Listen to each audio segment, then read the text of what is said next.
welcome the Rockstar DMC!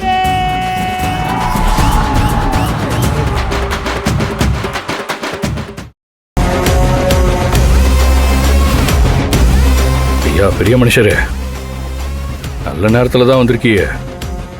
என்ன அப்படியே வேடிக்கை பார்த்துட்டே இருக்கீங்க? உங்க மகளோட வாழ்க்கை நல்லா இருக்கணும்ல?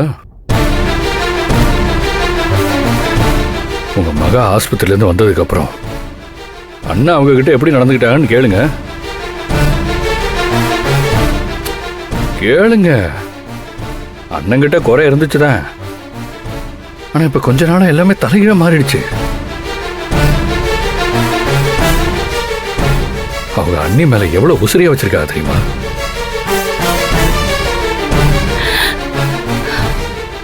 ஆமாம்பா, என்கிட்ட அவரு சந்தோஷமா தான் நடந்துக்கிறாரு.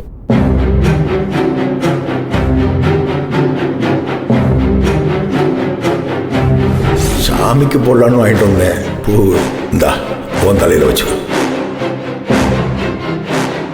இப்படியே வாழ்ந்திருக்கலாம்னு நினைக்கிறேன். ஏமா எல்லாம் உங்க பேர்ல இருந்த கம்பெனி தானே. அப்போ உங்களையெல்லாம் டம்மியா போட்டு வச்சு கையெழுத்தை மட்டும் வாங்கிட்டு போக சொல்லுவேன் நான். இப்போ அதையெல்லாம் நீயே எடுத்து நடத்து. ஈஸ்வரி, இப்ப எதுக்குமா யோசிக்கிற? உனக்கே தெரியும், உங்க அம்மாவை நான் படுத்தாத பாடு இல்லை. அவளை திட்டு திட்டுன்னு திட்டுவேன்.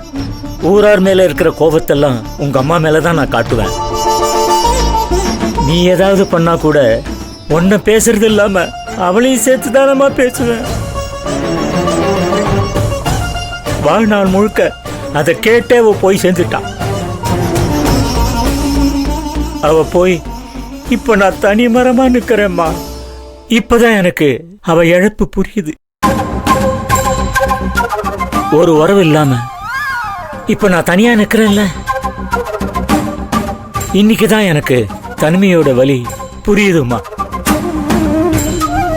எங்கெங்கெல்லாமோ போய் சுத்திட்டு வந்தாலும் கூட உங்க அம்மா இல்லைங்கிறத நான் நல்லா உணர்றேம்மா.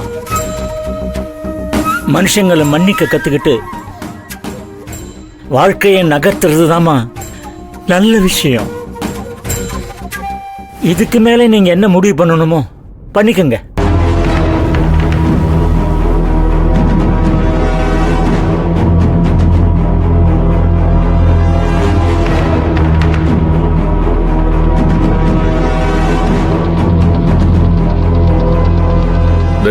உன் காலில் வேணுமா சொல்லு, நான் விடுறேன். நெசமா தான் சொல்றேன், சொல்லு. இந்த ரேணுகா, நானும் காலில் வேணும்னா சொல்லு, விழறேன். தரே, நாங்க எதை வேணாலும் விட்டு கொடுக்கறதுக்கு தயாரா இருக்கோம். தயவு செஞ்சு சொல்றேன், குடும்பம் நல்லா இருக்கணும். இந்த வாட்டியும் அவ பேச கேட்டீங்கன்னு வையே, எல்லாம் முடிஞ்சிடும். அவ்வளவுதான்.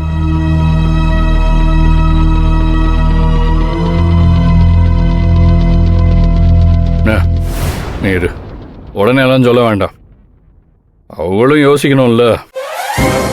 அவங்கெல்லாம் கூடி பேசி ஒன்று சேர்ந்து ஒரு முடிவு எடுக்கட்டும். அண்ணே, நீங்க 3 பேரும் போய் தனியா கூட பேசிட்டு வாங்க. ஆனா நல்ல முடிவா சொல்லுங்க. நந்தினி, அண்ணே நீங்களும் போங்க. போங்க அண்ணே.